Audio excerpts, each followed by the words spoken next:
Paul, who was kind while we were dating, started to verbally abuse me along with his daughter, Teresa, after we got married. Despite their treatment, I continued to save for Teresa's college funds. Eventually, a college acceptance letter arrived, and we decided to celebrate, which also coincided with Paul's promotion. When I returned home from shopping, I found garbage bags filled with my books and clothes left in the yard. In the bedroom, Paul, Teresa, and my mother-in-law were throwing my belongings into garbage bags. "Hurry up and leave. We can't invite Grandma over because there's not enough room with you around," Teresa said. "Exactly. We don't need a failure of a wife. We'll just take the college funds. Thanks." Paul laughed, shaking his shoulders. "A bottom dweller making $10 per hour. Get out, useless mother." "Bye-bye," my mother-in-law added.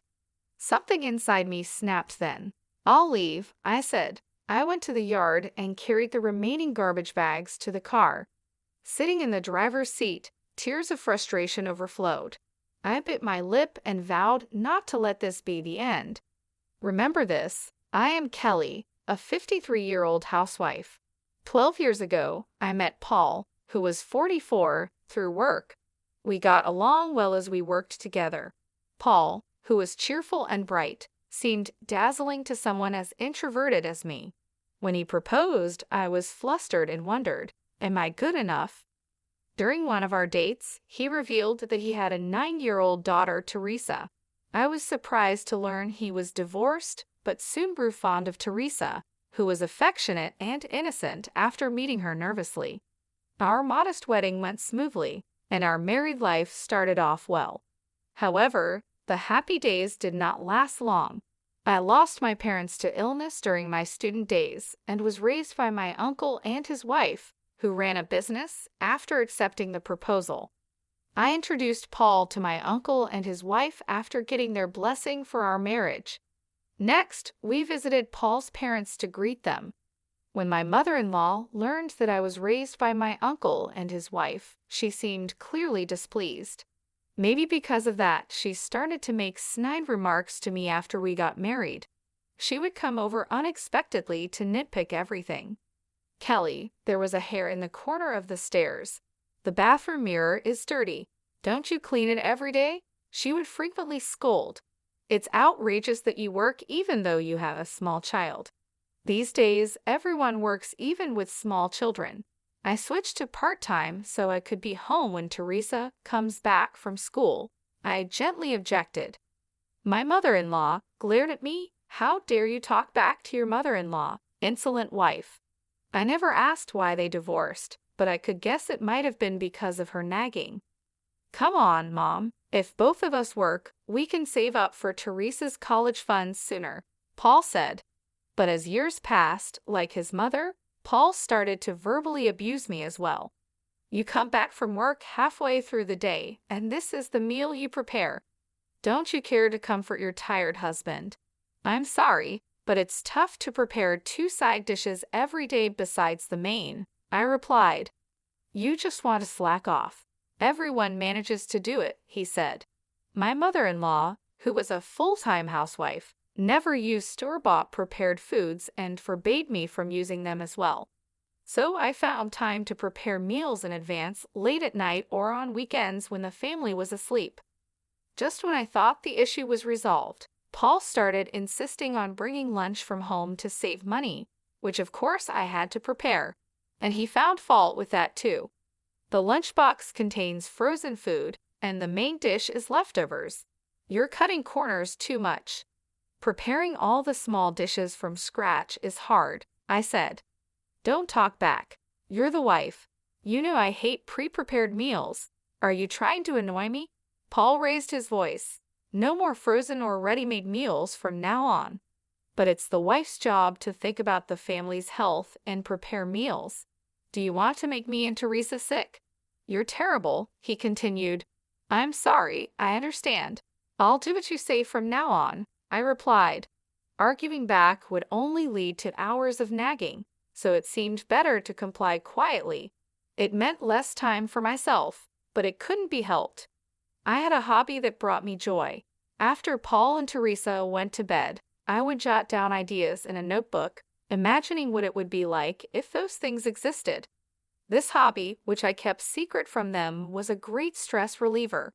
As a child, I had received an award for a summer vacation research project, and this was a continuation of that interest. Dealing with complaints wasn't limited to my mother-in-law and Paul. Initially, Teresa seemed like an innocent and adorable child, but as she entered upper elementary school, she began to act selfishly. Her mood swings would dictate whether she was affectionate or demanding extra pocket money. Then she would insult me in front of her friends, ignore me, or worse.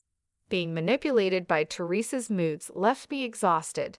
Seeing Paul mistreat me, Teresa began to mimic him, finding amusement in it.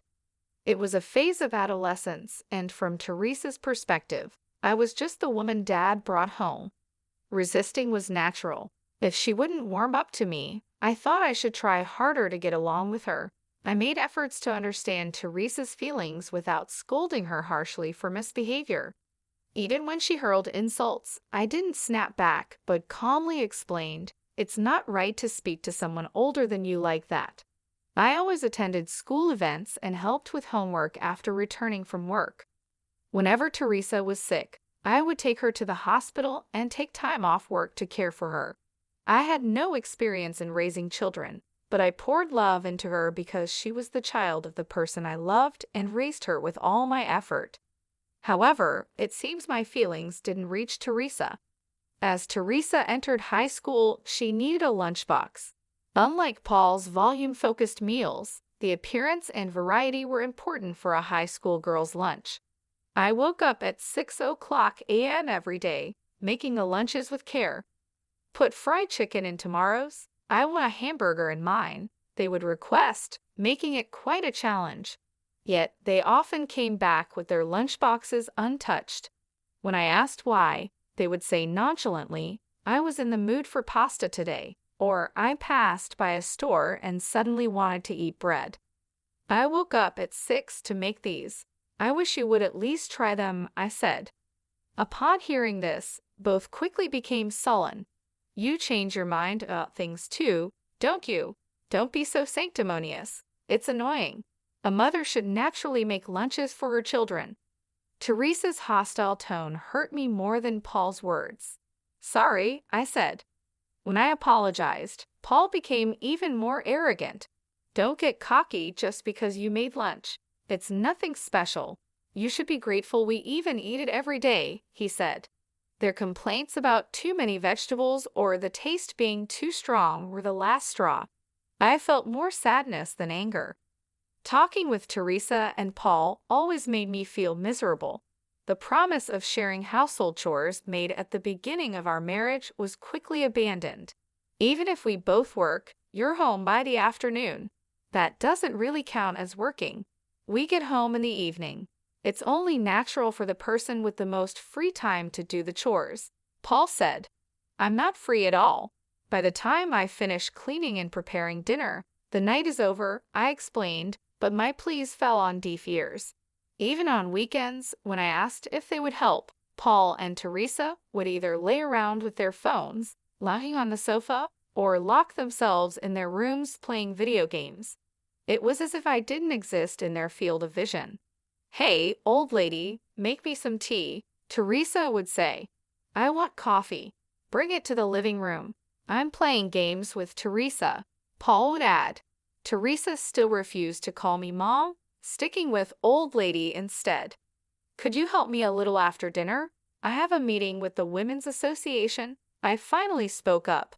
Paul clicked his tongue in annoyance. "What? Let us rest at least on the weekend. You see we're playing, right? Do you intend to disturb our parent-child bonding?" "Oh, but you're a stranger, so it can't be helped," he said. The word stranger pierced my heart like a blade. "What's with that face? Got a problem?" Paul threatened. "Who do you think allows you to live in this house? A disposable part-timer like you standing up to me isn't 80 years too early." Faced with their attacks, I bit my lip and swallowed my complaints. Though Paul boasts as a middle manager in a small to medium enterprise, his income isn't impressive. He makes more than I do as a part-timer, but that's about it. Paul's dominance might stem from controlling the finances. Before our marriage, I mentioned I'm not confident in managing finances. Then I'll handle it that way you can relax, he said. Fooled by his cheerful smile, I agreed to hand over my salary to him. He would allocate funds from our combined incomes for living expenses and Teresa's college fund. Despite his salary increasing over the years, our living expenses have decreased. Lately, I've been given only $10,000. Half goes to saving for college fees, and the rest covers food, daily necessities, and miscellaneous expenses.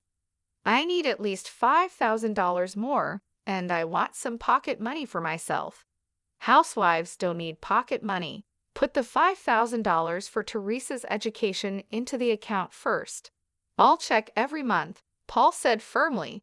I stood my ground. Paul, you often buy luxury watches and brand-name suits. You nag me about saving money and are stingy with it. You seem to give Teresa a lot of pocket money. Why can't I buy what I want?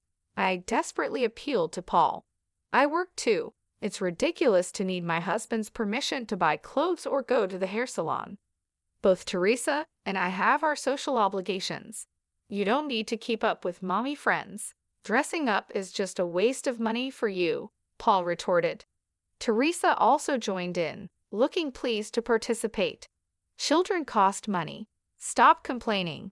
Then I'll increase my working hours. The extra can be my pocket money, right? I suggested. Paul was shocked. That's out of the question. You can't even manage household duties perfectly as it is. What if you neglect them even more? Mom would definitely oppose it, he said, mentioning his mother. I gave up on arguing. It was difficult for someone as timid and inarticulate as me to stand up to the two of them. Yet I harbored a faint hope. Maybe if Teresa gets into college and enjoys campus life, her attitude towards me will soften. Seeing Teresa happily going to college with the money I saved, perhaps Paul would respect me more than before. But my hopes were dashed as easily as they were formed. When the heat of the day began to increase, Teresa's acceptance letter arrived. A few days later, Paul came home with news that made Teresa cheer. Dad, you're becoming a manager. That's so cool, Teresa exclaimed. I got the provisional notice, but now it's confirmed. My salary and bonus are going to skyrocket, Paul announced. I listened with a disheartened feeling. I knew not a penny would come my way. I was certain I would still be forced to economize as before. Yay!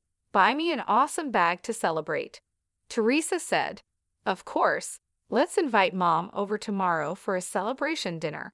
Kelly, prepare a feast. All homemade, of course, Paul instructed. Watching Paul and Teresa call my mother-in-law, I sighed quietly. This time, it seemed like I might be able to spend some peaceful time without any snide remarks. The next day, I went to the supermarket to buy ingredients for steak and soup. Despite the rainy weather, Teresa and Paul were in high spirits from the morning. When I arrived home and got out of the car, I glanced at the yard and tilted my head in confusion. A garbage bag, open and beaten by the rain, was left out. It wasn't there when we left. A bad feeling washed over me as I approached the garbage bag. I was shocked. Inside the bag were my clothes. I quickly tied it up and entered the house to confront Paul and Teresa, only to find my mother-in-law's shoes at the entrance. Hearing noises from the upstairs bedroom, I rushed up to find Paul, Teresa, and my mother-in-law cheerfully stuffing my books and clothes into garbage bags. What are you doing? I demanded. Oh, you're back. As you can see, we're throwing out trash. The old lady's stuff is all cheap, Paul said casually. As they continued their task, I snatched the garbage bag from them. Stop. Don't do this without asking me. It's okay. You're no longer needed, Paul replied. The two of them excitedly raised their voices at me, leaving me bewildered. We've already paid the entrance fee for college, right? And we've saved up the $870,000 for 5 years of tuition. Your role as an ATM is over. Amazing how you saved up with just a $10 per hour wage. It's all thanks to me forcing you to save, Paul said proudly. I stared at Paul, astonished. Why was he speaking as if it were his own achievement? Paul continued, full of pride, after kicking out the previous wife, I wanted to bring Mom here, but first, we thought of saving up for college. Finding a submissive woman to save up would mean Teresa and I wouldn't need to save. You seem submissive enough and just right to double as a housemaid. But Dad, you were wrong, Teresa said, puffing out her cheeks. She couldn't do the housework perfectly, and she lectured me even though she's an outsider. Totally useless. My mother-in-law glared at me in agreement. We married you, a parentless older woman. You should be more grateful to Paul instead of always complaining. The two surrounded me, saying whatever they wanted. So hurry up and leave. We can't have Grandma move in with you hogging the rooms. Exactly. We don't need a failed wife. We'll just take the money, Paul added, pushing the garbage bag toward me. The bottom dweller earning $10 per hour. Get out, useless mother. Bye-bye. Something inside me snapped. Then I'll leave, I said. I grabbed my valuables, transferred my clothes and books from the garbage bags to a suitcase, and left the room. Heading to the yard, I also moved the rain-soaked garbage bags to the car. Sitting in the driver's seat, tears of frustration spilled over. Paul never had any affection for me. To be treated as nothing more than a housekeeper and ATM, how much more could they belittle me? I was furious. Biting my lip, I vowed in my heart not to let this be the end. Remember this, I thought. Eager to escape from those two, I drove a short distance before pulling over to call my uncle without revealing too much. I poured out everything, and my uncle, furious, immediately arranged for an empty room in a singles dormitory for me to use until I found a place to move. I decided to accept his kindness. Fortunately, only my clothes got wet in the rain, so I dried them at a laundromat near the dorm and carried them to my room. As I stored my clothes in the chest of drawers and organized my valuables, I began to feel slightly more at peace. During our relationship, Paul had been truly kind, and I believed I was cherished. Even after his attitude changed post-marriage, I kept telling myself, he's really a kind person. Things will go back to how they were. With Teresa, I thought we just needed time to get along, and with my mother-in-law, I believed it was natural for in-laws to clash. But faced with reality, I finally woke up. No matter how much I tried to make amends or the effort I put in, it was futile with people like them. They would pay for trampling over my feelings.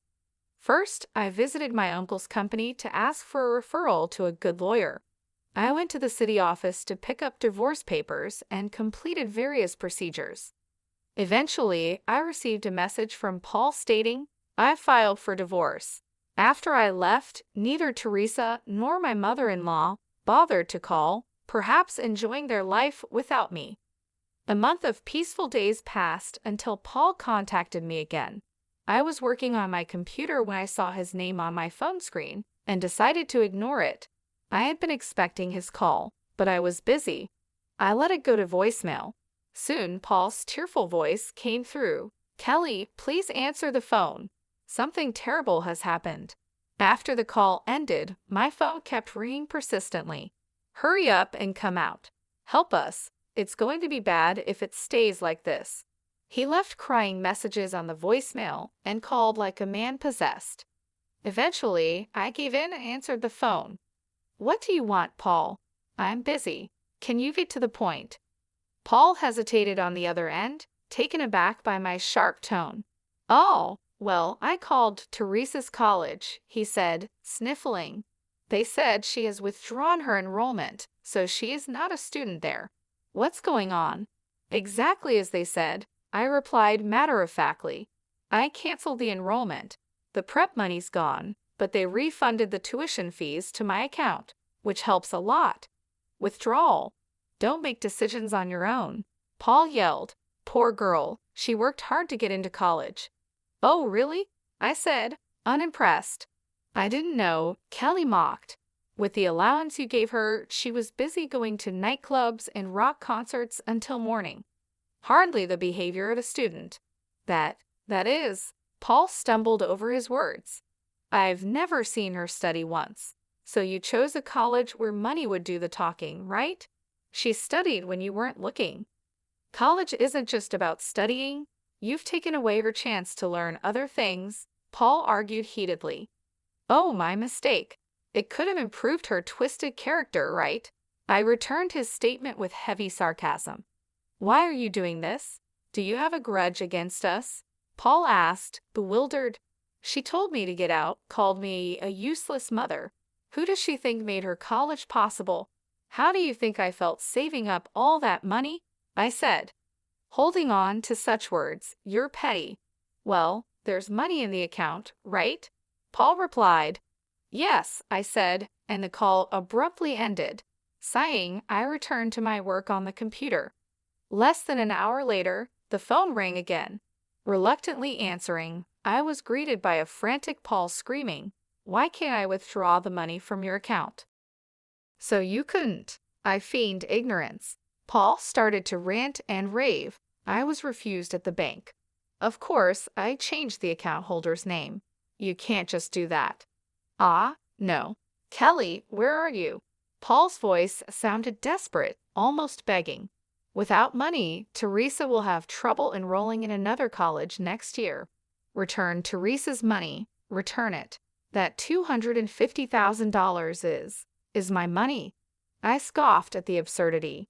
If you stop all the lavish shopping you do, you should easily afford your beloved daughter's college fees. Ah, Paul was flustered. I need money because I live at the bottom, so the soon-to-be manager or your beloved mother should take care of it, I said with heavy sarcasm. I'll have a better salary as a manager, but I'm drowning in debt. Mom's on a pension, Paul admitted hesitantly. Drowning in debt, I realized he didn't want his weaknesses known. Both Mom and I are having a tough time, so please at least spare us the compensation, he pleaded. Tough, huh? But I'll be claiming compensation properly later. Take care, I emphasized my point and hung up. The day after being kicked out, I went to the bank and changed the account holder's name, anticipating Paul might try to withdraw money upon learning of the college withdrawal. If Teresa had been serious about her studies, canceling her college enrollment would have been heartbreaking, but given her carefree lifestyle, it wasn't. I chose this route without hesitation. That night, I received a voicemail full of insults from my mother-in-law, which I promptly deleted. Later, through a lawyer introduced by my uncle, I filed for compensation from Paul. Predictably, he resisted. Paul accused, knowing I don't have money, demanding compensation is just cruel. Why should I even have to pay? I provided for Kelly, treated a failed wife kindly, and didn't even cheat. What's there to complain about? Running off with the enrollment money is outrageous. If anything, we should be receiving compensation from you. So I thought I'd wait until Paul changed his tune. A few months later, I received a call from my sobbing mother-in-law. Kelly, please help, she said, her tone as imperious as ever. It seemed her character would never change. Long time no see. What's the matter? I asked leisurely, though I could guess the reason. They're telling us to vacate this house, she said. Well, it can't be helped. It's my house, after all, I replied. My mother-in-law gasped in surprise. Didn't Paul tell you? When I got a job, my aunt and uncle transferred this house to me. I invited Paul and Teresa, who were living in an apartment at the time, to live with me, so it's in my name. This is the first I've heard of it, she sounded dumbfounded. Is that so? Well, anyway, my uncle was furious when he found out I was kicked out and said he'd proceed with selling the house, so I'm going along with it. I'm not kind enough to let the people who kicked me out live there for free. So you're really going to sell it? She asked. Yes, there's a viewing this weekend, so please move out by then, I replied. That's impossible, my mother-in-law shouted. I was kicked out in 15 minutes from my own house, I said calmly. The sale of the house is already decided. It would cause trouble for the real estate agent and the viewers, so please move out soon. Is Paul there? I asked. Paul seemed to have been listening nearby and took the phone. What do you want? He said. I took a deep breath and replied in a low voice, Who do you think allowed you to live in that house? Paul was speechless. Ah, that's a relief. How does it feel to hear those words? Damn it, I'm not paying any compensation. See if you can get it, Paul yelled. I was told to discuss this through a lawyer, I said, exasperated. Paul continued to yell. You with your low salary plan to leech off compensation. Pathetic, but I'm not paying a cent. Are you sure you want to be so confident? I asked. I said this with a mix of disbelief and annoyance. I have plenty of evidence. The abusive words you, Teresa, and your mother hurled at me are recorded and noted. While you forced me to economize, you squandered money on luxury goods. There's no escaping this. A mother saving for her child is natural, and a wife should obey her husband. That's right. If you have something to say, earn more than me, Paul retorted, both making a scene with their vulgar attitudes. Return the college funds, thief. If you really don't, we'll sue you. Suit yourself. Enough, both of you. Teresa tried to calm her mother and Paul over the phone. I'm really angry at her for stealing my important college funds. That's the lowest a parent can get. Teresa, you're right. You're looking forward to college so much. It's heartbreaking. Paul's voice sounded like he was on the verge of tears. But it's okay. There's next year. If Dad becomes a manager, our salary will increase and life will get easier. That's true, Paul shouted with apparent joy. So let's stop begging her. Let's quietly move to an apartment and hand over the house. If Teresa says so, my mother-in-law muttered in a reluctant tone. Be grateful for Teresa's kindness. All right, I'm hanging up now, I said, exasperated, ending the conversation. The next call came the following day while I was having coffee in my uncle's company room. I could easily guess it was about the same matter. Reluctantly, I answered, knowing ignoring them might lead them to show up at the company. What have you done? Paul was sobbing, sniffling, and with a voice like a scream, he asked. My promotion was canceled and I was demoted from manager to regular employee, sent to a subcontracting factory. What's going on? I sighed deeply. It seemed he still didn't understand anything. You know Acme Industries, right? Of course, it's a super famous discount store chain that's expanded overseas. It's also a major client of our company. You've injured its chairman. Huh? Paul sounded dumbfounded. He was actually planning to end the business with your company, but reconsidered out of respect for me so your company wouldn't suffer. You should be thankful you weren't fired. I don't even remember meeting the chairman. The chairman of Acme is my uncle. After a brief silence, Paul screamed in shock. I moved the phone away from my ear to wait it out. You shouldn't have told me sooner. My uncle introduced himself during our marriage meeting, I replied. I was amazed by Paul's lack of attention. He stopped crying and suddenly pleaded, Come on, mediate for me. It's just a little marital spat. If I become a regular employee, my salary will decrease and Teresa won't respect me anymore. No, you brought this upon yourself, I said coldly. Is that all? I'm hanging up. What the hell? Acting all high and mighty when you're just a bottom dweller, he shouted. Just then, someone knocked on the door. Excuse me, President. Oh, I'm sorry, I said. It's fine. I'm about to hang up, I replied, smiling. Ah, I haven't told you. I'm the president of Acme. Huh. The one with annual sales of $700 million. To be precise, the president of the American branch. Paul fell silent. I could almost imagine his shocked expression. That's a bad joke. Weren't you earning $10 per hour just a while ago? The salary slip you found in the bedroom? Look at the date. It's from 12 years ago when I first helped out at my uncle's company, I explained, trying not to laugh. I kept it as a keepsake. The minimum wage has surpassed $14 now. You really are clueless about America's economic situation. Paul, lost for words, soon spat out a resentful remark. Quiet but lucky. You have a rich relative. Even a useless mother can become a president. Do you think the position of president just falls into your lap because you're a niece? I've been developing product ideas for a while.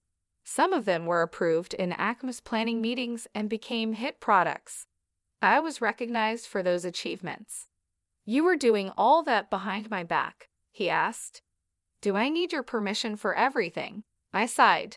I wanted to help my uncle, so I studied business management in college. A few years ago, at his request, I started attending board meetings and management seminars. It's the result of my effort. Paul fell silent again. Teresa's college expenses were covered by the royalties from a patented stationery product I developed. Otherwise, it would have been impossible to manage living expenses and savings from my salary alone. If you have money, then we don't need compensation, my mother-in-law interjected. It seemed Paul had put the phone on speaker so my mother-in-law could listen in. Teresa might be listening too. I learned recently that there's property division upon divorce, right? You're obliged to give half of what you earn to Paul, my mother-in-law said confidently. I couldn't help but laugh. What's so funny, mother?